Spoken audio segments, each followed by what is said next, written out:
साईं अस्सलाम वालेकुम। वालेकुम अस्सलाम। साईं तबियत खराब आ? हाँ हाँ बा।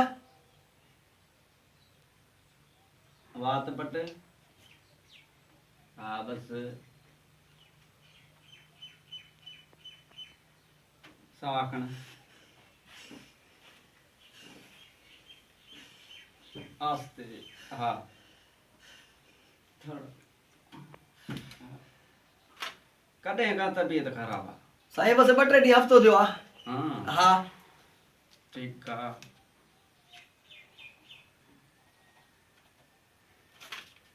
ये टेस्ट कराया?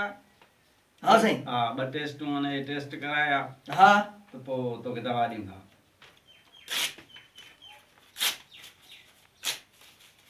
बाबा ही छा थो करीं? साईं छा टेस्ट आहे न? हाँ टेस्ट कराया न बाबा। पोइ तव्हांखे ईअं ख़बर कान थी पई बीमारी मूंखे कहिड़ी आहे? ईअं कीअं ख़बर पवंदी बाबा? टेस्ट कराया न, टेस्ट लाज़मी आहे। पोइ साईं तव्हां डॉक्टर छा जा आहियो? जॾहिं तव्हांखे बीमारी जी ख़बर न आहे त पोइ डॉक्टर तव्हां छा जा आहियो? डॉक्टर मां माण्हुनि जो आहियां, जानवरनि जो कोन आहियां, पर टेस्ट कराया त पोइ ख़बर पवंदी न पोइ बाबा। मां बि माण्हू आहियां, जानवर कोन आहियां। तव्हांखे इहा ख़बर हुअणु खपे त मूंखे कहिड़ी बीमारी आहे। हाणे तव्हांखे इहा ख़बर कोन्हे, माना तव्हां टेस्ट लिखी ॾिनो, मां टेस्ट कराए अचां, उन में तव्हांखे ख़बर पए त मूंखे कहिड़ी बीमारी आहे, पोइ तव्हां मूंखे दवा लिखी ॾिनो। बाक़ी ईअं तव्हांखे ख़बर नथी पए त मूंखे बीमारी कहिड़ी आहे। बाबा सम्झी नथो, ईअं ख़बर नथी पवे। अॼुकल्ह टेस्ट ज़रूरी आहे, लाज़मी आहे टेस्ट। माना ईअं तव्हांखे ख़बर नथी पए बीमारी जी? हा साईं ईअं नथी पए। पोइ हीअ तव्हां डिग्रियूं वरिता आहिनि, हेतिरा लाखों रुपया ख़र्च करे तव्हां ॿाहिरि मुल्कनि ताईं विया आहियो, तव्हां हेॾा डिग्रियूं खयो वेठा आहियो, कहिड़े कम जा? जॾहिं तव्हांखे बीमारी जी ख़बर न आहे त डॉक्टर तव्हांखे कयो कीअं? अरे बाबा तूं सम्झी नथो, किथां आयो आहीं तूं?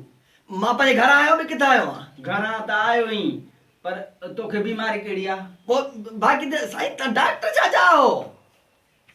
बाबा त तोखे तकलीफ़ आहे छा? पोइ साईं हिकिड़ी ॻाल्हि मुंहिंजी ॿुधो, हिकिड़े शर्त में मां बीमारी ॿुधाईंदुसि। हा कहिड़ी शर्त? तव्हांजी फीस घणी आहे? 1000 रुपया। पोइ 1000 रुपया माफ़ कर त बीमारी ॿुधायां।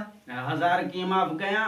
असां जेको पढ़ी लिखी आयासीं, एॾा ख़र्च करे उहो तोखे माफ़ करे छॾियां? माना तव्हां पढ़ी लिखी ख़र्च करे आया हो, इन्ही जे करे त असां तव्हांखे बीमारी ॿुधायूं, पोइ तव्हां माना असांखे बीमारी दवा ॾियो। हाणे साईं फीस माफ़ कर त बीमारी ॿुधायां? बाबा फीसां माफ़ न कंदुसि, मां बीमारी कोन ॿुधाईंदुसि। तूं ॿुधा त सही, आख़िर तोसां मसइलो छा आहे? बाबा फीस माफ़ कर त बीमारी ॿुधायां? अरे बाबा फीसां कीअं माफ़ कयां? मुंहिंजी रोज़ी आहे। तव्हांजी रोज़ी आहे, पोइ तव्हां सरकारी अस्पताल छॾियो, प्राइवेट में वेठा हो। हिते बि असां ग़रीब माण्हुनि खे पुरियो, तव्हांखे इहा बि ख़बर कोन्हे त बीमारी कहिड़ी आहे? अरे मां को अताई डॉक्टर त कोन आहियां, मां MBBS डॉक्टर आहियां। MBBS डॉक्टर त आहीं? हा। तव्हां डिग्रियूं वरिता आहिनि, लाखों रुपया ख़र्च कया आहिनि, 5-5 साल तव्हां पढ़िया आहिनि, तव्हांखे इहा ख़बर कोन्हे बीमारी कहिड़ी आहे? तूं आख़िर तोखे तकलीफ़ का त हूंदी न? साईं फीस माफ़ कर त बीमारी ॿुधायां? फीसां माफ़ कोन न त कर। डॉक्टर जे पाण चेक कर। हेतिरो त आहियां, हेॾो सारो जिस्म आहे मुंहिंजो, छा आहे? इहा तोखे बीमारी ख़बर कान थी पई? डॉक्टर ई तूं बाबा तुंहिंजो दिमाग़ ख़राब थियो आहे छा? आख़िर मां हीअं पथारूं भर तोखे फीस माफ़ करे छॾियां? बाबा पोइ डॉक्टर छा जो आहीं तूं? तूं बाबा वञी तूं अताई डॉक्टरनि खां दवा वठ न, सुई हणी मारी नहीं त पोइ ख़बर पोइ पवंदी। तव्हां बसि माना हिते वेठा हो, असां तव्हांखे बीमारी ॿुधायूं हा न, पोइ माना तव्हां दवा लिखी ॾियो। डॉक्टर आहियो? डॉक्टर आहियो तव्हां? चोर आहियो? डॉक्टर आहियो? अल्लाह